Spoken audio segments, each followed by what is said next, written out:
गुरु बनाओ जान के, कहते हैं झूठे गुरु काल के दूत, देवे नरक धकेल और कच्ची सरसों पेल के खल होवे ना तू तेल। परमात्मा उनके लिए कहते हैं झूठे गुरु में लीतर लागे उसको निश्चय पीटे, उसके पीटे पाप नहीं है घर से काट घसीटे। मार्ग कुछ ही दिन चलता है, परमात्मा कुछ दिन के लिए ही पृथ्वी पे आते हैं, एक संत रूप धारण करते हैं। वेदों में लिखा है, परमात्मा कहते हैं मांगन मरण समान है, मत मांगो कोई भीख, मांगन से मरना भला, ये सतगुरु के अट प्रेरणा कंजर सासी मांगते हैं भटियारे, वो सकल मनोरथ पूर्ण सहाय, फिर तुम क्यों। आज हम पहुंचे हैं हरियाणा के हिसार शहर में।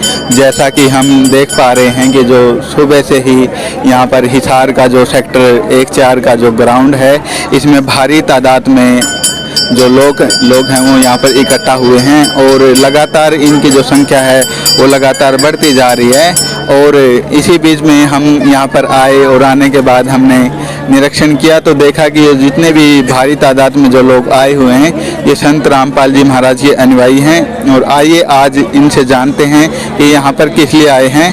नमस्कार जी। सत साहिब। क्या नाम है जी आपका? जी मेरा नाम संजीव कुमार जाट है, वैसे जगत के हिसाब से, पर परमात्मा के चरणों में आने के बाद मैं संजीव दास हूँ। आप कहाँ से आए? मैं उत्तर प्रदेश बुलंदशहर से हूँ, गांव जवा से। अच्छा, आप क्या काम करते हैं? मैं मध्य प्रदेश पुलिस में हूँ। आपने संत रामपाल जी महाराज से कब नाम लिया? मैंने संत रामपाल जी महाराज जी से नाम 2012 में लिया था। आप यहाँ पर हिसार में किस लिए आए? भगत जी यहाँ हम परमात्मा सतगुरुदेव रामपाल जी महाराज जी हमारे जो सतगुरु हैं उनकी पेशी के लिए आते हैं, हाजिरी लगाने के लिए, जिससे हमें पुण्य का लाभ मिलता है। परमात्मा कहते हैं संत मिलन को चाहिए तजमाया अभिमान, जो जो कदम आगे पड़े कोटिन यज्ञ समान। देखिए आप यहाँ पर संत रामपाल जी महाराज के दर्शनार्थ के लिए आए हैं और जैसा कि हमें पता है या हम सब जानते हैं कि जो भारतवर्ष में जितने भी धर्मगुरु हैं, धर्मगुरु तो बहुत ज़्यादा हैं, तो आपने संत रामपाल जी महाराज को क्यों चुना? भगत जी दास संत रामपाल जी महाराज जी की शरण में आने से पहले अन्य देवी देवताओं और इन धर्म गुरुओं की ही शरण में था। पहले दास हनुमान पुजारी था, हनुमान जी से साक्षात प्रकट होके दर्शन होते और उसके बाद में उनकी पूजा छोड़ी, उनसे प्रार्थना की कि मुझे कोई गुरु मिले। उनके बाद में मैं वृंदावन भागवत आचार्य बनने के लिए गया, ब्रह्मांड घाट शरणानंद जी के आश्रम पे रमण रेती, तो वहाँ 2-3 महीने रह के भागवत का अध्ययन किया। उसके बाद फिर इच्छा हुई कि यहाँ कुछ नहीं है, सब पेट भरने का धंधा है। उसके बाद में मुझे किसी राधा स्वामी मिशन के लोगों ने बोला कि गुरु बनाना जरूरी है, तो मैं उनके सत्संग में चले जाया करता था। तो उन्होंने कहा हम आपको गद्दी पे बिठा देते हैं सत्संग प्रवचन करने के लिए, ज्ञान होने के कारण आप भजन गाते हो, अच्छा बोलते हो, लेकिन गुरु बनाना जरूरी है। मैंने उनके कहने से राधा स्वामी मिशन में संत राजेंद्र जी महाराज जी को गुरु बना लिया था 2007 में। उसके बाद 5 साल तक उनके माध्यम से जो भी ज्योतिरंजन, ओंकार, अलंकार, सोम, सतनाम, ये काल के 5 नाम जो घट रामायण के 27 नंबर पृष्ठ पर लिखे हैं, उनको दास सुमरन करता रहा काल के नामों को। और उनके जाप करते करते दास को बहुत सारी समस्याएं आई। दास को हार्निया की प्रॉब्लम हुई, दास के नाक में हड्डी और मांस बढ़ा हुआ है, एक तरफ हड्डी बढ़ी है, एक तरफ मांस बढ़ा है, ऑपरेशन बोला था डॉक्टर ने। मेरे डिस्क भी स्लिप है और हृदय के अंदर कैंसर, रसौड़ी, इस तरह डॉक्टर मेरे को बोल देते थे। नकली साधना करते करते दास को ये समस्याएं आ रही थी। दास सभी देवी देवताओं की पूजा करता था, रात को जागरण प्रोग्रामों में अपने खुद के लिखे भी भजन गाता था और अन्य कलेक्ट किए हुए भी ऑर्केस्ट्रा प्रोग्रामों में गाता था। सत्संग की गद्दी पर भी प्रवचन के लिए बैठता था, प्रवचन करता था, ज्ञान चर्चा करता था और वृंदावन भागवत आचार्य बनने के लिए भी रहा। दास टीचिंग लाइन से भी जुड़ा रहा, 10वीं तक के बच्चों को घर पे ट्यूशन भी पढ़ाना और 8वीं तक सरस्वती शिशु मंदिर में भी टीचिंग करना जाके। तो दास को सारी समस्याएं ऐसी आती गई कि शरीर बिल्कुल जर्जर होता गया भक्ति करते हुए भी। और मैं मेडिकल प्रैक्टिशनर भी रहा हूँ, डॉक्टर भी हूँ, Indian Red Cross Saint John Ambulance Association, इनसे मैंने first aid, nursing lecture, commander ये सब कोर्स किए हैं और डिविजनल सुपरिटेंडेंट हूँ मैं। और पुलिस डिपार्टमेंट में एक सिपाही की पोस्ट पर कार्यरत हूँ मध्य प्रदेश में। तो भगत जी जिस समय दास इन नकली साधनाओं को कर रहा था तो दास को बहुत सारी समस्याएं आनी शुरू हो गई दास की किडनी में प्रॉब्लम होती थी। पेशाब करते समय ऐसे लगता था कि कोई नली में कोई पत्थर की कुछ गांठ आ गई हो। बहुत भयंकर दर्द होता था।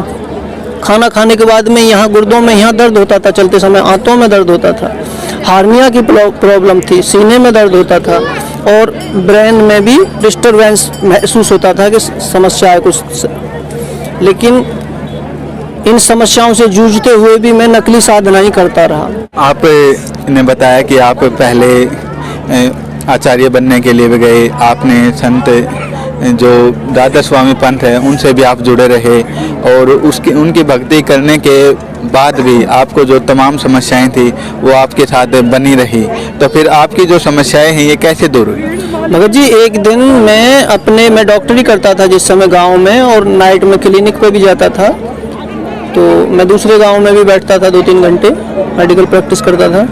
तो मैं किसी पेशेंट को देखने भी चले जाता था मानवता के नाते। बाकी डॉक्टर तो अपने ही क्लिनिक पे बुलाते हैं, फिर भी हम गांव में या अदर दूसरे गांव में देखने चले जाते थे मानवता के नाते कि कोई परेशान ना रहे। भाई, हम योग्यता दी है ईश्वर ने तो इसका सदुपयोग करें, फायदा उठाएं इसका। तो मैं रास्ते में जा रहा था घर से निकल के, तो वहाँ कुछ चर्चा चल रही थी व्यक्तियों की। वो गुरुजी से 2-3 महीने पहले नाम ले चुके थे। एक व्यक्ति उनमें से आ चुके थे, नाम नहीं लेके गए थे। तो वो हमारे गांव के खेमचंद जी हैं, गांव जवाब से, जिला बुलंदशहर उत्तर प्रदेश से। वो हमारे एक राजपाल भगत जी हैं जो 21 साल 20 साल जय गुरुदेव पंथ में नाम लेके भक्ति कर रहे थे। फिर उससे जब दास उनसे संपर्क में आया, उससे 3 महीने पहले वो जय गुरुदेव जी को छोड़ के गुरुजी की शरण में आ चुके थे। क्योंकि गुरु जय गुरुदेव जी की पुस्तक में, शाकाहारी पत्रिका में, और जो उनकी जय गुरुदेव की अमरवाणी भाग 2 है, उसमें 59 नंबर पृष्ठ पे या अन्य पेजों पे कुछ ऐसे वर्णन दिए हुए हैं कि वह संत पृथ्वी पे आ चुका है। उसके बारे में समय आने पे सबको सब कुछ पता चल जाएगा। तो इन चीज़ों को वो समझ के गुरुजी से जुड़ गए थे दास से पहले। तो उन्होंने ये चीज़ें वहाँ चर्चा में चल रही थी, तो उन्होंने मेरे से कहा कि भाई आपने, मैं ऊपर बैठ जाता था जब भक्ति का शौक था, ज्ञान चर्चा का शौक था, तो अपनी छत की मुड़ेरी पे पीछे की तरफ बैठ जाता था। वहाँ चौराहे पे लोग इकट्ठे हो जाते थे। उन्हें ये पता था कि ये एक भक्ति में रहता है और धार्मिक शास्त्रों का ज्ञान भी है। वर्तमान में दास के पास में 18 पुराण, अन्य शास्त्र जो भी होते हैं, कुरान, बाइबल, गुरु ग्रंथ साहिब, प्राण संगली, भाई वाले जन्म साखी, कबीर सागर, कबीर मंसूर, कुरान शरीफ, बाइबल, यानी अन्य सभी धर्मों की अन्य पुस्तक भी दास के पास रूम पे उपलब्ध है। दास अध्ययन करता रहता है। तो उन्होंने मेरे से कहा कि भाई बेटा, तेरा ज्ञान तो अच्छा है तुझे, लेकिन तेरा गुरु सही नहीं है। उन हमारे राजपाल भगत जी हैं, ताऊजी लगते हैं नाते में, घर के पीछे ही घर है। उन्होंने ये शब्द बोले कि तेरा ज्ञान अच्छा है तुझे, पर तेरा गुरु सही नहीं है। तो अपने को ये धक्का सा लगा कि ये ऐसे कैसे बोल रहे हैं कि तेरा गुरु सही नहीं है। फिर मैंने मन में सोचा, मैं बोला चलो कोई बात नहीं, सब अपनी अपनी श्रेष्ठता दर्शाते हैं कि हमारे गुरु श्रेष्ठ है। चले गए। फिर दोबारा एक व्यक्ति ने, उन्होंने किताब दी मुझे, खेमचंद जी ने, ज्ञान गंगा। मैंने उसको 1-2 दिन में ही पढ़ लिया, क्योंकि गीता जी मैंने कम से कम 30-40 बार आसन लगा के पढ़ी है। और अन्य से पुराण, देवी भागवत, रामचरितमानस का मैं खंड पाठ करता था। पंडितों की तरह एक पूजा होने लगती है आदमियों की, पैर छूना, प्रसाद मिलना, दक्षिणा मिलना, कपड़े मिलना, गाड़ी का किराया मिलना, ये सब ड्रामाबाजी होती थी। तो दास को फिर इन चीज़ों से नफरत होने लगी धीरे धीरे कि ये तो गलत हो रहा है। उन्होंने मुझे किताब दी तो मैंने तुरंत उन चीज़ों को कैच कर लिया, क्योंकि मैंने पहले से सदग्रंथ पढ़े हुए थे और सत्संग से भी जुड़ गया था। नकली सत्संग हो चाहे, लेकिन थोड़ा बहुत कुछ ना कुछ तो गुरु से प्रति और भगवान के प्रति भाव बनता है, ध्यान जाता है। तो जब मैंने वो किताब पढ़ ली ज्ञान गंगा, तो मैंने उनसे कहा मुझे ये पुस्तक दे दो। बोले पुस्तक नहीं देंगे। मैं बोला कितने रुपए की आई है? बोले 10 रुपए की आई है। मैं बोला तो भाई आप 100 रुपये ले लो और ले आना। बोले नहीं पुस्तक नहीं देंगे। मैं बोला चलो कोई बात नहीं। बोले एक पढ़ लो, दूसरी पढ़ने को दे देंगे। उन्होंने फिर मुझे सचखंड का संदेश दिया, वो पढ़ा। धरती पे अवतार दी, वो भी पढ़ ली। ज्ञान गंगा पढ़ ली। तीनों पुस्तक पढ़ने के बाद में उनके जो नंबर लिखे रहते हैं, भक्तों के अपने आत्म अनुभव लिखे होते हैं, वो मैंने पढ़े और उनके नंबर नोट किए। नंबर नोट करने के बाद में फिर मैंने सोचा कि इन पे कॉल करके पूछा जाए कि आपको वास्तव में ही लाभ हुआ या वैसे ही आप किताब में छपवा रहे मान बढ़ाइए लोक वेद के आधार पर। तो उन्होंने मेरी अंदर इच्छा ऐसी जागृत हुई। फिर 15 दिन बाद दूसरे एक भगत जी मिले, वो तो जा नहीं पाए, मुझे बोल रहे थे कि तुझे हम ले चलेंगे। मैं बोला भाई ठीक है देखेंगे। एक उनके ही भाई खेमचंद जी के चुन्नीलाल भगत जी हैं हमारे गांव के, उन्होंने एक दिन कुछ चैलेंज सा किया कि बोले तुझे इस गुरु की शरण में आना पड़ेगा भैया आपको। मैं डॉक्टरी करता था तो सब सम्मान करते हैं, परमात्मा की दया है सब तरह से। घर से भी संपन्न हूँ, छोटा भाई यूपी पुलिस में दरोगा है, पिताजी भी किसान है, दास भी MP पुलिस में पोस्टेड हूँ, सिपाही की पोस्ट पर कार्यरत हूँ। तो उन्होंने मेरे से कहा कि तुम्हें इस गुरु की शरण में आना पड़ेगा। मैं बोला भाई मैं इनकी शरण में नहीं आऊँगा, नहीं तुम्हारी टांग के नीचे निकल जाऊँ, तुम्हारा शिष्य बन जाऊँगा। 15 दिन हुए नहीं थे, बोले आप चैलेंज मत करो, ये परमात्मा है, आपको अपनी शरण में बुला लेंगे, सबको जाना पड़ता है। तो दास के अंदर ये इच्छा जागृत हुई 10-15 दिन के अंदर परमात्मा की प्रेरणा से, उस भगत के कहने से कि मैं एक बार जाके देखूं। नंबर पे कॉल भी नहीं की मैंने, मैं बोला मैं जाके देखता हूं। तो मैं हमारे गांव के देवराज भगत जी हैं जो काफ़ी दिन उनसे सबसे पहले गए हुए हैं, सबसे पहले भगत वो ही हैं हमारे गांव में, देवराज दास जी मेरे मित्र भी रहे हैं, वो बहुत अच्छे विचार हैं उनके। उनकी पूरी फैमिली परमात्मा से जुड़ी हुई है, सभी नेक नियत से अपने कर्म करते हैं, परमात्मा की दया से गरीब हैं पर भगवान की भक्ति का धन उनके पास बहुत है, सारनामी हो गए हैं वो, उनके बच्चा भी एक और वो भी। तो परमात्मा की शरण में 2012 में दास को नाम मिला है, तो दास को भी परमात्मा की दया से सारनाम की प्राप्ति हुई है मालिक की दया से। तो उन भगत जी ने कहा मेरे से कि भगत जी मैं चलूँगा, मैं लिवा के ले चलूँगा। मैं उनके साथ गया तो मेरे पे मेमोरी कार्ड थी, मैं गाने सुनने का बहुत शौकीन था, अच्छे गाने इसलिए सुनता था, मैं उन गानों की तर्ज पे नए भजन बनाता था, सत्संग में या ऑर्केस्ट्रा प्रोग्राम में गाने के लिए अपने खुद के भजन लिखता था मैं। उन्होंने कहा भगत जी आप भक्ति नहीं कर पाओगे। मैं बोला क्यों? बोले आपको शौक बहुत ऐसे हैं, आप छोड़ नहीं पाओगे। मैं बोला परमात्मा की मर्जी है भाई, चलो चल रहे हैं। आश्रम में जैसे ही वो पहुंच गए तो हमें जींद पे, जैसे जींद उतरे ट्रेन से, तो जींद तक आने से पहले दास को बहुत भयंकर दर्द हुआ जो रहता था। ऑल इंडिया से भी दास को कोई समाधान नहीं हुआ था। इंजेक्शन लगा देते थे, इतनी लंबी सिरिंज लेते और यहाँ 2% जाइलोकेन डाल देते सुन्न करने के लिए, दर्द का एहसास देखने के लिए ख़त्म है या है, क्या कारण है। पीछे से भी लगा देते थे इंजेक्शन, बड़ी निडल लेके। तो ऑल इंडिया के इन कारणों से वो दर्द बरकरार रहा। बोले तुम वहाँ जाओगे ठीक हो जाओगे। मैं बोलो चलो देखते हैं। तो बस में बैठ के यहाँ तक आश्रम तक आए, बरबाला आश्रम था हमारा। फिर वहाँ जाके खाना खाया, सब वहाँ लाइन में लगने लगे, टाइम हो गया था आने में, 4-5 बज गए। तो वहाँ मेरा ऑटोमेटिक ही भाव ऐसा बना कि उधर क्या हो रहा है देखा, भीड़ लग रही है। बोले गुरुजी के दर्शन, बोले मुझे कैसे होंगे? बोले नाम लेना पड़ेगा। मैं नाम लेने गया नहीं था, मैं केवल पहली बार देखने आया था आश्रम। तो आश्रम में जब उन्होंने ये कहा कि नाम लेना पड़ेगा, मैं बोला तो परमात्मा ने प्रेरणा बना दी कि फार्म भरवा लिया, नियम समझे। फार्म भरवा के फार्म हाथ में ले लिया, इतने गुरुजी के दर्शन की लाइन लग रही थी, आदेश हो गया। फिर नामदार वो बंद हो गया, फार्म ले लिया और गुरुजी के लिए दर्शनों के लिए लाइन में चले गया बिना नाम लिए। परमात्मा की दया हुई, परमात्मा से 2-4 मिनट अपनी सत्साहिब हुई, बातचीत हुई, अपना दुख दर्द सुनाया। उसके बाद में आके अगले दिन सुबह को नाम मिला, दर्शन पहले ही हो गए थे परमात्मा के। और जब गुरुजी ने राजी खुशी पूछी, दूर निकल गए थे, मन में कुछ शंका थी। मैं बोले भाई कुछ पूछने आए थे हम तो गुरुजी से, और यहाँ तो वो बात नहीं हो पाई, उनसे अपना दुख दर्द नहीं सुना पाए। गुरुजी इतने पीछे, जितना वो ठेला खड़ा है अपने पीछे कुल्फी वाला, उतनी दूर से वापस लौट के आए और फिर दोबारा से सिर पे हाथ रखा, बात की फिर कुछ देर गुरुजी ने। तो परमात्मा की दया हुई, इस प्रकार दास को नाम मिला। देखिए जैसा कि हम जितने भी धर्म गुरुओं के पास जो भी लोग जाते हैं और जैसे भी देखते हैं कि वहाँ पर कुछ वीआईपी सीट, कुछ वीआईपी लोगों के लिए रिजर्व होती है। और जैसे अभी आपने बताया कि आप संत रामपाल जी महाराज से मिले, संत रामपाल जी महाराज ने आपने बातचीत की।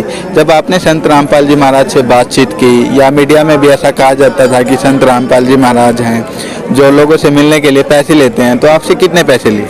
भगत जी संत रामपाल जी महाराज जी की शरण में जब मैं आया तो मुझे जो राधा स्वामी मिशन में मैंने देखा था कि जो विदेश से अंग्रेज आते थे, तो राजेंद्र जी, जो संत राजेंद्र जी हैं सावन कृपाल रूहानी मिशन में, जिसमें मैं पहले था, तो उनके बिल्कुल नज़दीक सबसे पहले वो बैठाए जाते हैं जो अंग्रेज, जो एक सेक्स फ्री कंट्रीज हैं, उनके व्यक्ति सबसे आगे बैठाए जाते थे, और जो एक हिंदू संस्कृति को अपना रहे वो व्यक्ति पीछे बैठाए जा रहे थे। उनके लिए वीआईपी विशेष कुर्सी थी राजेंद्र जी के वहाँ, हमको पीछे बिठाया, और गुरुजी के आश्रम में तो लेटने के लिए स्थान मिलता है, वहाँ तो हम बैठ गए और 6 घंटे से बैठे ही रहे एक जगह उनके आश्रम में। और टॉयलेट बाथरूम के लिए, फ्रेश होने के लिए भी जाएं तो फिर जगह भी नहीं मिलती थी, ऐसी समस्या हो जाती थी। तो और अपने गुरुजी संत रामपाल जी महाराज जी की शरण में जब हम आए तो हमें तो पूरा बिस्तर बिछाने के लिए, लेटने के लिए सब रजाई गद्दा कंप्लीट जगह एक व्यक्ति के लिए पर्याप्त सब कुछ मिला। सबसे पहले खाना खिलाया, खाना भी बहुत बिल्कुल ऐसा पवित्र कि जो हम अपने घर में ना खाते, शुद्ध। संत रामपाल जी महाराज से नाम लेने के बाद आपके जीवन में क्या बदलाव आए? अगर जी हमारे यहाँ कोई ना तो परमात्मा ने हमसे पैसे लिए ना किसी से लेते, क्योंकि परमात्मा कहते हैं साधु भूखा भाव का धन का भूखा ना है, और जो है भूखे धन के वो साधु भी कुछ ना है। संत रामपाल जी महाराज जी की शरण में आने से मुझे मेरे जो असाध्य रोग की ये बीमारी थी, जिसको all India AIIMS Delhi hospital से भी कोई समाधान नहीं हो रहा था, और दास भी स्वयं मेडिकल प्रैक्टिशनर था, सेवा करता था मेडिकल लाइन से समाज की, मुझे अपने मेडिकल के उससे होने के आधार पर भी कोई राहत नहीं था, और ऑल इंडिया से कोई राहत नहीं था। जब मैं संत रामपाल जी महाराज जी की शरण में आया, नाम लिया, तो दास को परमात्मा ने ऐसी दया कर दी कि नाम सुमरन मेरा घर तक होठ बंद नहीं हुए, सुमरन चलता ही रहा। भगत कहते रहे भाई थोड़ा थक जाओगे, सांस भी ले लो, रुक भी जाया करो, तो वो बंद ही नहीं हो रहा था अपने आप ही।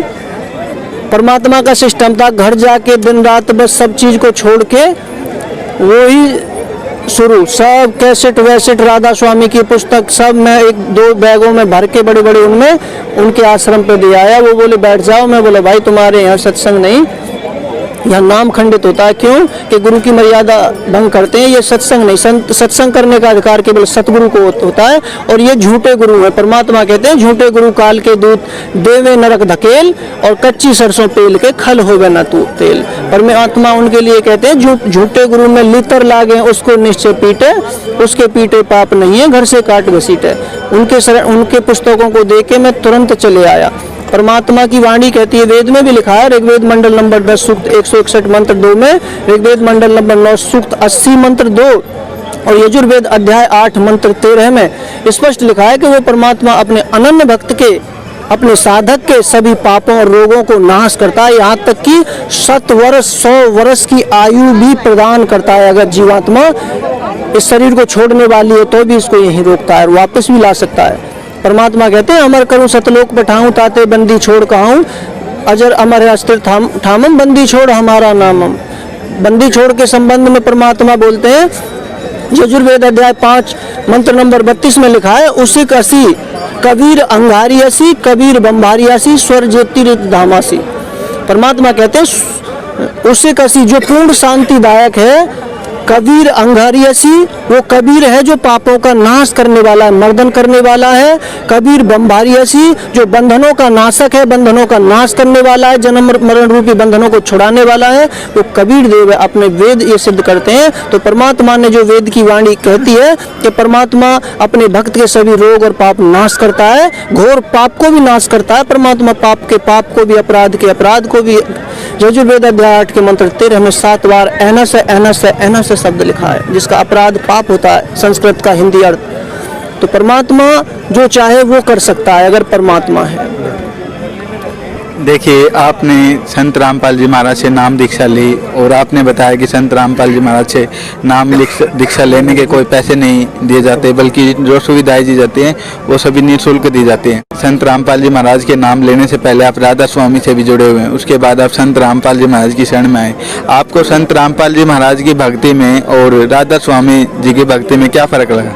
भगत जी, राधा स्वामी की भक्ति और संत रामपाल जी महाराज जी की भक्ति में तो जमीन आसमान का अंतर से भी बहुत ज़्यादा अंतर देखा है हमने। क्यों कि उनको जो नाम देने का अधिकार भी नहीं है, क्योंकि संत तुलसी साहब हाथरस वाले हैं, उन्हीं की पुस्तक घट रामायण के 27 नंबर पृष्ठ पे, और जो वर्तमान में अब जो हिंदी और उनकी गद्य काव्य दोनों में आ रही है, उसके 59 नंबर पृष्ठ पे ये वर्णन है, पांचों नाम काल के जानो, तब दानी मन शंका आनो, छठवा नाम गुप्त कर रखा।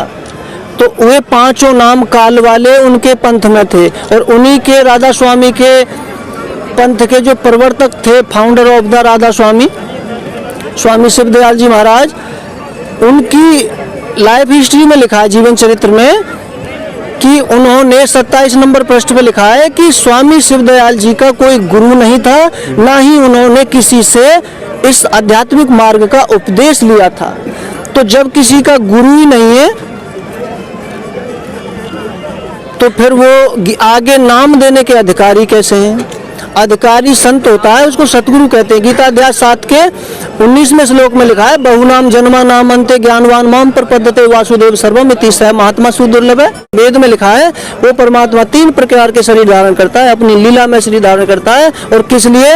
अपनी अच्छी आत्माओं को तत्व ज्ञान देने की इच्छा से उनको पवित्र करके सतलोक ले जाने के लिए या पृथ्वी पर विचरण करता है, अपना ज्ञान प्रचार करता है। आप पहले राधा स्वामी पंथ से जुड़े थे, उसके बाद आप संत रामपाल जी महाराज की शरण में आए, और हमारे समाज में या जो जितने भी धर्मगुरु हैं वो यही कहते हैं कि गुरु नहीं बदलना चाहिए। इस बारे में आप क्या कहना चाहेंगे? परमात्मा सतगुरु कबीर देव हमारे, वो तो कहते हैं, जब तक गुरु मिले ना सांचा तब तक गुरु करो 10 पाँचा, और झूठे गुरु में लीतर लागे उसको निश्चय पीटे, उसके पीटे पाप नहीं है, घर से भी काट घसीटे। परमात्मा कहते हैं झूठे गुरु अजगर बने 184 जाएं, और शिष्य जन बने जब चींटियां नोच नोच तन खाएं। इनकी ये दुर्गति होती है। जब तक आप मनुष्य शरीर धारण करके पूर्ण गुरु नहीं बनाओगे तब तक आपका कल्याण नहीं होगा। दत्तात्रेय ने 24 गुरु बनाए, हमारी तो औकात क्या। हमारे समाज के प्रवर्तक महर्षि दयानंद सरस्वती ने 13 गुरु बनाए। बिरजानंद जी जो 5 साल की उम्र में शीतला माता के कारण आंखों से अंधे हो गए थे, रामानंद जी ने वो भी गुरु बनाए। अब सोचो, एक आंखों के अंधे ना हो, आंख हो उन्हें ज्ञान नहीं, अंधा क्या वेद पढ़ लेगा, शास्त्र पढ़ लेगा? सूरदास जैसे तो सब नहीं हो सकते। सूरदास का अंदर का हिये का वो खोल दिया था। महर्षि दयानंद जी ने तो वेदों का भी विरोध किया है। वेद में यजुर्वेद अध्याय 40 मंत्र नंबर 15 में लिखा है, वायु अनिलम अथदम अमृतम भस्मांतम शरीरम ओम कर्तुम समर किलमे समर कर्तम समर। ओम नाम का सुमरन विशेष कसक के साथ मनुष्य जन्म का परम कर्तव्य समझ कर करना चाहिए। जब तक ये शरीर है, ये शरीर भस्म होगा, अग्नि जल पृथ्वी पंच भौतिक तत्वों में विलीन होगा, तब तक ये सुमरन करना है। ये तो उसके भी विरोध में उस ओम नाम वाच्य ईश्वर का सुमरन करें।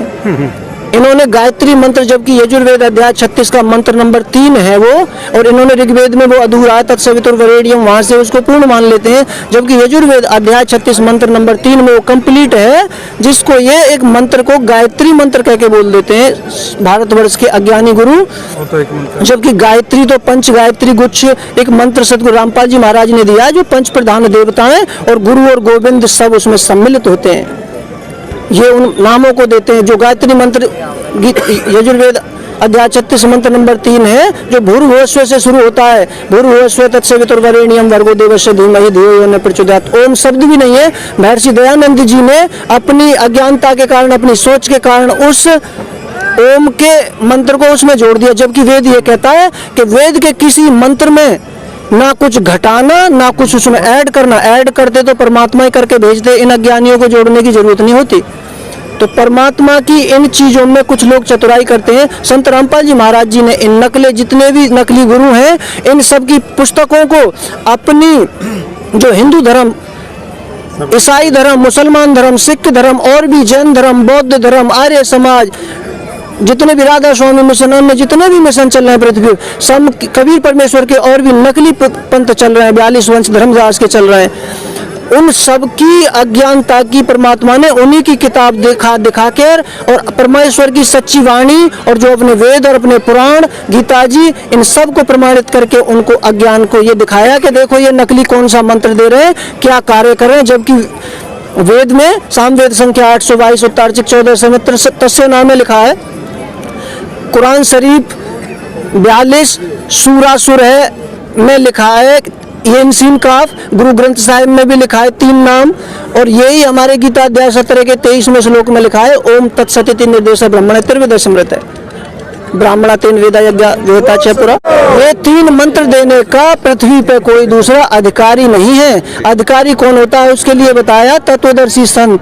गीताध्याय 4 के 34वें श्लोक में लिखा है कि जो गीताध्याय 4 के 32वें श्लोक में ब्रह्मणे मुखे लिखा है कि सच्चिदानंद घन ब्रह्म द्वारा जो अपने मुख कमल से बोली गई वाणी है उसका ज्ञान विस्तार पूर्वक कोई तत्वदर्शी संत बताएगा। सूक्ष्म वेद की वाणी में जो लिखा है 4थे अध्याय के 34वें श्लोक में कहा है कि तत्विधि प्रणिपातेन परप्रश्नेन सेव्या उपदेक्षन्ति ते ज्ञानम ज्ञानेन तत्वदर्शिने।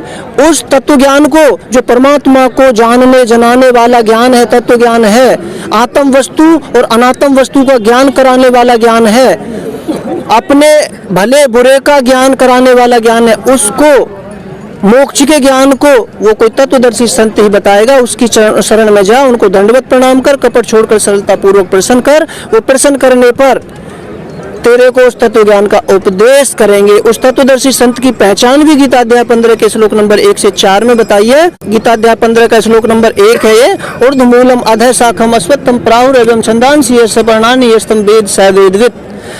ऊर्ध्वमूलम ऊपर को मूल वाला, अधः शाखम नीचे को तीनों गुण रूपी शाखा वाला, अश्वत्थम जो पीपल का वृक्ष है, प्राहुर अव्ययम छंदांसि यस्य पर्णानि यस्तम वेद स वेदवित्। जो इसको अलग अलग विभाग करके संसार रूपी वृक्ष को जो परमात्मा का आध्यात्मिक वृक्ष बताया है, जो इसको विभाग करके जैसे जड़ कौन सा भगवान है, तना कौन भगवान है, शाखा कौन सी भगवान है, डाली कौन भगवान है और ये टहनी और पत्ते कौन भगवान है, जो इसको भिन्न भिन्न करके बताएगा स वेदवित्। वह वेद के तात्पर्य को जानने वाला अर्थात तत्वदर्शी संत होगा। तो इस पृथ्वी मंडल पे किसी भी संत के पास ये ज्ञान नहीं है, उनको संत कहने का भी अधिकार नहीं है, अपने को कहलाने का भी अधिकार नहीं है उनको कि वो संत हैं।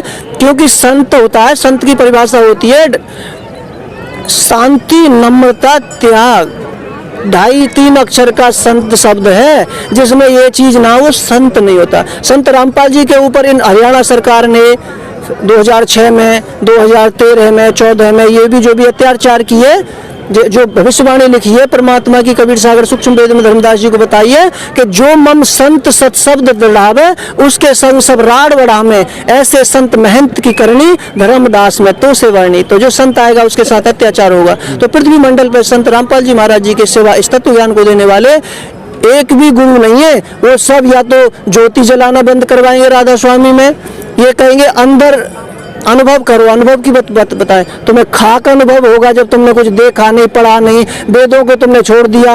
ये जिन्हें नाम देने का अधिकार नहीं, उनकी लिखी हुई अपनी अनुभव की पुस्तकों को तुम पढ़ के परम धनी समझते हो, ये पार होंगे।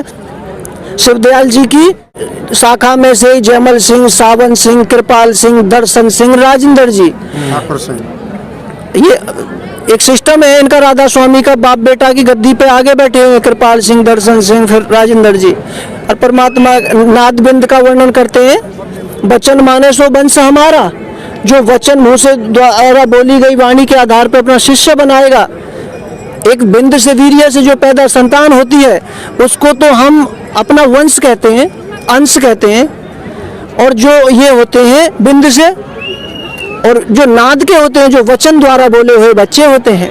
जैसे अब लहरतारा में या इनमें जो तुम्हारी इधर प्रकाश मुनि साहिब दामाखेड़ा की गद्दी पे बैठे हैं, अपने पिताजी की गद्दी पे 2.5 साल के बैठा दिए। बताओ, बाप मरने के बाद में जबरदस्ती बैठा दिए। 2.5 वर्ष के बालक को नाम देने का प्रथम मंत्र का भी अधिकार नहीं है।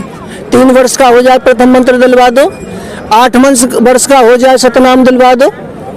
3 बार में नाम देने के लिए वेद शास्त्र प्रमाण करते हैं, त्रिकाल संध्या के लिए बोलते हैं। तो ये नकली अज्ञानी गुरु अपने धर्म के शास्त्रों के विपरीत भी बोल रहे हैं। और इनकी भक्ति और मंत्र तो है ही नहीं। कोई अकाल मूर्ति शब्द स्वरूप राम सतपुरुष बोल रहा है, ये परमात्मा के उपमात्मक नाम है। किसी ने सतनाम सिंह नाम रख लिया अपना, किसी ने तो सार शब्द कुछ ऐसा ही नाम रख लिए हैं अपने अपने अलग।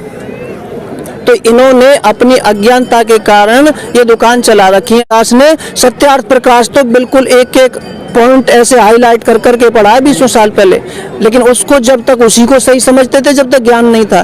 जबकि उसमें लिखा है सत्यार्थ प्रकाश में कि सूर्य पे भी मनुष्यों का निवास है, आग का गोला है, 5760 डिग्री सी टेम्परेचर है सौरमंडल की बाह्य परत का, जिसने ज्योग्राफी साइंस पढ़ी है। और यहाँ पृथ्वी पे हालत खराब हो जाए, 50 डिग्री टेम्परेचर हो जाए, वहाँ तो 6000 है। इन्होंने अपनी अज्ञानता से कहा है परमात्मा, जबकि ऋग्वेद मंडल नंबर 9 सूक्त 82 मंत्र 1, 2, 3 में लिखा है परमात्मा धूलोक के तीसरे पृष्ठ पे विराजमान है, राजा के समान दर्शनीय है, राजे दर्शनीय तिष्ठति उसमें लिखा है, धूलोक स्पष्ट शब्द लिखे हैं उसमें। लेकिन इन नकली गुरुओं को अपने शास्त्रों का भी ज्ञान नहीं है, ये तो केवल एक संस्कृत भाषा जान ली या व्याकरण पढ़ ली, व्याकरण की जरूरत भी नहीं है, व्याकरण वेद के बाद में बनी है। अपनी चतुराई से इन ब्राह्मण लोगों ने, कर्मकांडियों ने जनता को उलझाने के लिए उर्दू, फारसी, अरबी, ये सब भाषा, हिंदी, गुजराती, नेपाली, ये तो बाद की भाषा है। मातृभाषा पहले संस्कृत थी, प्राकृत, पाली, अन्य और भी भाषा हैं, बहुत सारी भाषाएं।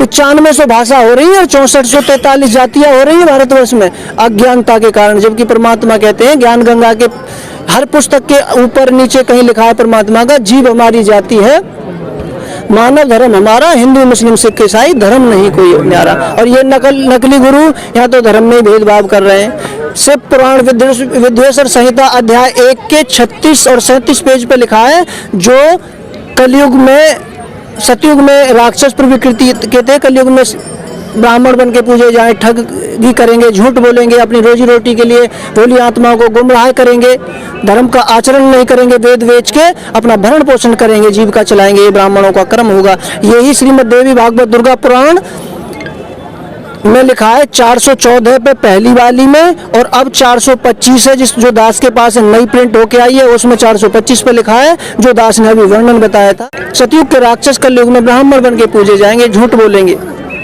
ये ही राजा पॉकेट बुक का अनुराग सागर है दिल्ली से, उसमें भी लिखा है 99 और 100 पेज पे कि ब्राह्मणों का और वर्णों का क्या क्या कर्म है। तो ये अपने अपने कर्म से च्युत होते जा रहे हैं, गिरते जा रहे हैं। गीता अध्याय 7 के 15वें श्लोक में लिखा है, अर्जुन नमाम दुष्कृत मूढ़ प्रपद्धन्ते नराधम माया अपहृत ज्ञान आश्रम भावम आश्रित है। जिनकी बुद्धि को माया ने चुरा लिया है, वे राक्षसी स्वभाव को धारण किए हुए मनुष्यों में नीच, नीच का मतलब होता है ना नीचों के परगने ना नीचों के गाम, नीच उसी को जानिए जो करे नीच के काम। नीचे के कार्य वो होते हैं कि मानव योनि से नीचे जाने वाले, गिराने वाले जो भी कर्म होते हैं वो नीच योनि, नीच कर्म होते हैं। मानव तो सभी एक परमात्मा के बनाए हैं, अवली अल्लाह नूर पाया कुदरत के सब बंदे, एक नूर से सब जगह पे या कौन भले को मंदे। अब तो जाति धर्म, इसमें मनुस्मृति बढ़ी है, उसमें पाखंडता की बहुत चरम सीमा है। वो तो कबीर परमेश्वर आए, कुछ वहाँ से व्यवस्था संभली, संतमत के जनक ही कबीर हैं। सतयुग में सुकृत ऋषि नाम से आए परमात्मा, त्रेता में मुनिंद ऋषि नाम से आए, द्वापर में करुणा में ऋषि नाम से आए, त्रेता में उनके नल, नील, हनुमान, मंदोदरी, चंद्र विजय भाट और उनकी पत्नी और परिवार ये परमात्मा के शिष्य थे। द्वापर में सुदर्शन परमात्मा की शरण में थे। कलयुग में 64 लाख शिष्य हुए थे, उनमें से 2 का परमात्मा ने सिलेक्शन किया था, अर्जुन सर्जुन, वरना 64 लाख हम नीच आत्माएं अभाव परमात्मा के प्रति लाने के कारण एक परमात्मा ने लीला की थी, एक रंगीन बोतल की और एक गणका वैश्या जिसको बोलते हैं वो परमात्मा की शिष्या हो चुकी थी। गीता अध्याय 9 के 30वें श्लोक में लिखा है कि अर्जुन अतिशय दुराचारी पापी व्यक्ति भी अगर परमात्मा की शरण ग्रहण कर लेता है तो वो उसको संत ही समझना चाहिए, क्योंकि उसने दृढ़ निश्चय कर लिया है कि मैं परमात्मा की भक्ति के सिवा अब कोई पाप अत्याचार गलत कार्य नहीं करूंगा, उससे फिर नफरत नहीं करनी चाहिए। तो परमात्मा ने उस बहन को गणिका वैश्या को नाम दे दिया, उनकी शिष्या हो गई, लेकिन समाज उनको वैश्या ही देखता होगा। तो परमात्मा ने एक लीला की थी कि एक हाथी मंगाया, रविदास उनके शिष्य थे रविदास जी, लेकिन कुछ जाटव जाति वाले या अन्य ऐसी वर्ग वाले जो आजकल के लोग में बोल देते हैं जिनको, वो रविदास जी को कबीर साहब का भी गुरु मानते हैं। जबकि रविदास जी को कबीर परमेश्वर ने प्रथम मंत्र देने के लिए आदेश इसलिए दिया था कि बड़ी बड़ी ब्राह्मण जाति के ठाकुर घराने के लोग आते हैं, कबीर साहब को एक जुलाहा ऐसे कह के संबोधित करते हैं, जबकि वो जुलाहा नहीं, वो गौरी शंकर सरस्वती नामक ब्राह्मणी जो द्रविड़ देश से आए थे, वो काशी में शिव पुराण देवी भागवत की कथा प्रसंग करते थे, बिना किसी स्वार्थ के, जो बचता था उसका भंडारा कर लेते, बाकी दान कर देते सेवा में। उनको जबरदस्ती मुसलमानी शासन में ब्राह्मणों का बोलबाला था, उनके मुंह में झूठा पानी डाल के मुसलमान बनाया। उनका नूर अली नियामत नाम रखा गया, नीरू नीमा।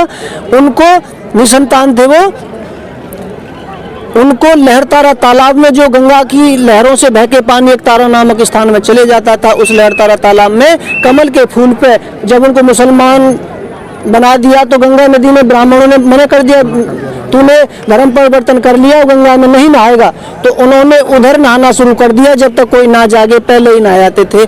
तो एक दिन विचार कर रहे थे कि शंकर भगवान, वो इष्ट शंकर को ही समझते थे, जबकि परमात्मा है ब्रह्मा विष्णु शिव तो नासवान है। श्रीमद् देवी भागवत दुर्गा पुराण 3 स्कंद अध्याय 5 123 पृष्ठ पे लिखा है कि ब्रह्मा विष्णु शिव नासवान है, इनका तो जन्म और मरण आविर्भाव अर्थात त्रिभाव होता है। श्रीमद् देवी भागवत में ये प्रमाण है। श्रीमद् भगवत गीता अध्याय 14 के 3 4 5 श्लोक में भी लिखा है कि मुझ महत रूप ब्रह्म और प्रकृति रूपी दुर्गा से इन तीनों गुणों की उत्पत्ति होती है, और यही तीनों गुण इस अविनाशी जीवात्मा को कर्म बंधन में बांधे रखते हैं। तो धर्म जिस समय ये परमेश्वर कमल के फूल पर लहरता रहा तालाब में सशरीर प्रकट हुए थे, गौरी शंकर सरस्वती नीरू नीमा के रूप में वहाँ स्नान करने जाते थे। स्नान करने गए, 1 दिन 2 दिन जाते रहते थे, प्रार्थना रहती थी कि शंकर जी, भगवान शंकर हमें एक संतान दो, हमारी उम्र इतनी बीत गई, कोई सहारा चाहिए। एक संतान को ही सहारा समझता है इंसान, भगवान को नहीं। ये नहीं पता 2 रोटी नहीं देती, बुढ़ापे में लात मार देती है, ऐसी ऐसी संतान हो जाती है। परमात्मा कहते हैं या तो जननी माता के लिए भी कहा है, या तो जननी संत जन, या दाता या सूर, या फिर जननी या तो रहले बांझड़ी, क्यों बिरथा गवावे नूर। तो परमात्मा की दया ऐसी हुई कि परमात्मा कबीर देव स्वयं कमल के फूल पर से शरीर वहाँ आए, और नीरू नीमा नामक जो लाहे को परमात्मा वहाँ प्राप्त हुए, इस प्रकार उन्हें मिले। तो ये संसार तो उनको एक धानक जो लाहा ऐसे समझता है, जबकि वो ब्राह्मण ब्राह्मणी के घर आए थे। देखिए, अभी आपने बताया कि गुरु बदलने में कोई संकोच नहीं करना चाहिए, गुरु बदल लेना चाहिए। जैसा कि आपने बताया कि आप सब चीज़ों से संपूर्ण हैं। आपने बताया कि आपकी जो बैकग्राउंड है वो भी अच्छा है, और आप पहले भगवान की भक्ति भी करते थे, आप दूसरे संतों के पास भी गए थे, और क्योंकि आप भगवान को पाना चाहते हैं, तो आपने हमें ये सब बातें बताई। तो आप उन लोगों को क्या कहना चाहेंगे जो आज भी ये लोग मानते हैं कि जो संत रामपाल जी महाराज से जो लोग जुड़े हैं या जो उनको मानते हैं वो अशिक्षित हैं, या वो लोग हैं जो कोई काम धंधा नहीं करते? इस बारे में आप क्या कहना चाहेंगे? जी, मैं इस बारे में ये कहना चाहता हूँ कि संत रामपाल जी महाराज जी की शरण में आते हैं वो बहुत ही ज़्यादा पुण्यकर्मी प्राणी होते हैं, जो पिछले जन्म में पूर्ण परमात्मा की सत्य भक्ति किए हुए हैं। वो ये 64 लाख आत्माएं, ये पशु योनि से नहीं, मानव योनि से आई हुई आत्माएं, पिछले जन्मों के संस्कारी प्राणी हैं। और यहाँ सभी आत्माएं नकली अज्ञानी गुरुओं को छोड़ के इसलिए आते हैं कि यहाँ अपने धर्म ग्रंथों और वेदों के आधार पर सत्य भक्ति, सत्य मर्यादा में रहते हुए परमात्मा की वाणी के अनुसार भक्ति की जाती है। और नकली जितने भी धर्म गुरु हैं वो स्वार्थ भी रखते हैं, घर घर भीख मांगने के लिए जाते हैं, घर घर उनके अनुयायी गाड़ी ले लेकर कट्टे लेकर नाज मांगने जाते हैं। संत रामपाल जी महाराज जी के यहाँ सबसे पहले ये कहते हैं, आओ भंडारा करो, कोई पैसा नहीं। क्यों? परमात्मा कहते हैं मांगन मरण समान है, मत मांगो कोई भीख, मांगन से मरना भला। ये सतगुरु की हट प्रेरणा कंजर सासी मांगते हैं भटियारे, वो सकल मनोरथ पूर्ण सारे, फिर तुम क्यों मांगन जा रहे? देखिए, हमारे समाज में बहुत से लोग ऐसा मानते हैं कि जितने भी धर्म गुरु जो भी अपना अपना आश्रम चलाते हैं या अपना अपना आश्रम ओपन किए हुए हैं, वो ये मानते हैं कि जो सभी भी जितने भी संत हैं वो सभी बिजनेस करते हैं। क्या संत रामपाल जी महाराज भी बिजनेस करते हैं? भगत जी, संत रामपाल जी महाराज तो केवल आत्मा का बिजनेस व्यवसाय करते हैं कि इस आत्मा को परमात्मा के सतलोक में ले जाना सबसे बड़ा यही बिजनेस होता है। क्यों? कि एक बिजनेस व्यापारी को किसी बिजनेस में नुकसान ना हो, फायदा हो, इसलिए करता है। तो हमारी जो सांसों की पूंजी है इसका कई गुना कराया जा रहा है। परमात्मा के श्वास के जाप कराए जा रहे हैं, सुरत नृत्य के जाप कराए जा रहे हैं, अजपा जाप कराए जा रहे हैं, मौखिक जाप कराए जा रहे हैं, मानसिक जाप कराए जा रहे हैं। परमात्मा के दरबार में पुण्य बढ़ाया जा रहा है। या ये तो केवल इतना तो वो है, बाकी यहाँ कोई धन से, दौलत से, स्वार्थ से कोई भक्ति नहीं होती। यहाँ भारत के सबसे ज्यादा शिक्षित व्यक्ति, विदेशों के शिक्षित व्यक्ति परमात्मा संत रामपाल जी की शरण में है। दास भी पोस्ट ग्रेजुएट है, मेडिकल लाइन से भी परमात्मा की शरण में शिक्षित है सबसे ज्यादा। परमात्मा ने कहा है ना, हमारे यजुर्वेद अध्याय 40 के मंत्र नंबर 10 से 13 में कहा है कि कोई तो परमात्मा को संभवात कहता है यानी जन्म लेने वाला, कोई असंभवात यानी जन्म न लेने वाला। कोई शिक्षित कौन है, कोई अशिक्षित कौन है, इसकी परिभाषा ये तत्वदर्शी संति बताएगा। हम तो उसको शिक्षित समझते हैं जो 4 अक्षर पढ़ लिया, MA BEd कर ली। परमात्मा कहते हैं जिसको तत्व ज्ञान हो गया वो सबसे ज्यादा शिक्षित होता है, परमात्मा का ज्ञान। सदग्रंथों में देख के सब कुछ पहचान के ये देख लेते हैं कि परमात्मा कहते हैं ना कि पानी पियो छान के गुरु बनाओ जान के। संत रामपाल जी महाराज जी की शरण में 80% वो लोग आते हैं जो किसी कष्ट से पीड़ित हैं। उनको आते ही कुछ दिन में लाभ मिलना शुरू हो जाता है उनके आशीर्वाद मात्र से। कोई धन दौलत खर्च नहीं करते, जो कि लाखों रुपए वो अस्पतालों में बर्बाद करते हैं। नकली गुरुओं की शरण में बहुत सारे भंडारे और दानों में उन्होंने खर्च कर लिए, फिर भी दुखी है। वो आत्माएं आती हैं सुन के संत की शरण में कि जिनको लाभ हो और उनको लाभ होते हैं परमात्मा की दया से। देखिए, आपने बताया कि आप पहले शारीरिक रोगों से भी आप दुखी थे, उसके बाद आप भगवान भी पाना चाहते थे और आपको जो मानसिक शांति है वो भी नहीं मिल रही थी। हमारे समाज में, हमारे देश में बहुत से ऐसे लोग हैं जो दुखी हैं, जो कुछ लोग ऐसे हैं जो भगवान को पाना चाहते हैं और कुछ लोग ऐसे हैं जो दूसरे संतों के पास चले हुए हैं या उनके बताई हुई भक्ति कर रहे हैं। आप उन सब लोगों को क्या संदेश देना चाहेंगे? भगत जी, मैं उन परमात्मा की वो भी प्यारी आत्माएं, परमात्मा कहते हैं जिसने मनुष्य शरीर धारण किया है वो सभी पुण्यकर्मी प्राणी हैं।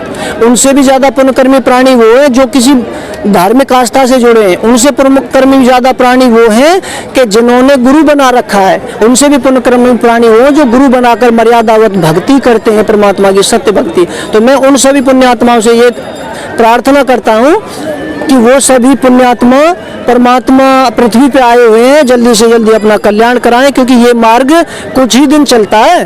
परमात्मा कुछ दिन के लिए ही पृथ्वी पे आते हैं, एक संत रूप धारण करते हैं। वेदों में लिखा है वो परमात्मा अपने 3 प्रकार के शरीर धारण करता है। वृद्धावस्था में भी आता है, बाल रूप में भी आता है, युवा में भी आता है। जैसे कबीर, अमितोजा जिंदा महात्मा के रूप में परमात्मा नानक जी को मिले, धर्मदास जी को मिले, उनको हजरत मोहम्मद जी को मिले, घीसादास जी को, मलुकदास जी को, सभी संतों को जिंदा महात्मा के रूप में मिले।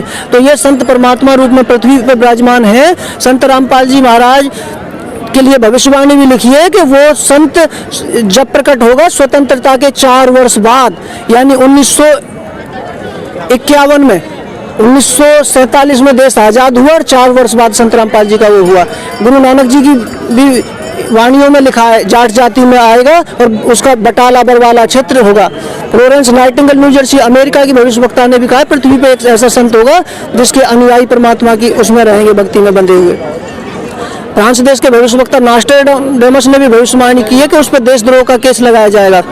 जय गुरुदेव बाबा ने भी अपनी भविष्यवाणी में लिखा है कि वो संत पृथ्वी पर आ चुका है, 20 वर्ष का हो चुका है और समय आने पे उसको समय के अनुसार सबको पता चल जाएगा। वो संत उस समय 7 सितंबर 1971 को 20 वर्ष के थे जब उन्होंने भविष्यवाणी की थी। तो मैं उनको सभी पुण्यात्माओं को यही निवेदन करना चाह रहा हूँ कि वो सभी अपने इस मानव जीवन को सफल बनाने के लिए सबसे पहले गुरु धारण करें और गुरु भी ऐसा करें जो अपने वेद शास्त्रों से परिचित हो। परमात्मा कहते हैं ना, गुरु के लक्षण 4 बखाना, प्रथम वेद शास्त्र का ज्ञान, दूजा हरि भक्ति मन क्रम वाणी, तीजा समदृष्टि कर जानी, चौथा वेद विधि सब कर्मा, ये पूर्ण गुरु गुण चारों वर्मा। तो पूर्ण गुरु धारण करें, अपूर्ण गुरु नहीं। कंप्लीट गॉड की कंप्लीट ही गुरु भक्ति देता है।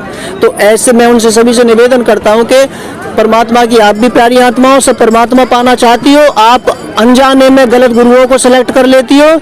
जब हम संसार में हर चीज देख के सोच समझ के चुनते हैं तो गुरु को भी सेलेक्ट करके चुनना है। कुछ लोग कहते हैं कि नहीं, गुरु नहीं बदलना चाहिए। क्यों नहीं बदलना चाहिए? जब तुम्हारे पूर्वजों ने गुरु बदला है तो तुम क्यों नहीं बदलोगे? परमात्मा की वाणी है, या तो तुम परमात्मा को नहीं मानते या वाणी को नहीं मानते। तो उनसे सभी से निवेदन है कि संत रामपाल जी इस समय परमात्मा रूप में पृथ्वी पर विराजमान है और उनसे नाम दीक्षा लें, अपना आत्म कल्याण कराएं। और जो जो संत पृथ्वी पे आते हैं उनके साथ संघर्ष होता है, अत्याचार होता है, उनको फांसी भी दी जाती है, जेल भी भेजा जाता है। उनको इस चीज का कोई डर नहीं रहता, क्योंकि संत पृथ्वी पर संघर्ष करने के लिए ही आता है। आप जी ने हमें इतना कीमती समय दिया, आप जी का बहुत बहुत धन्यवाद। सच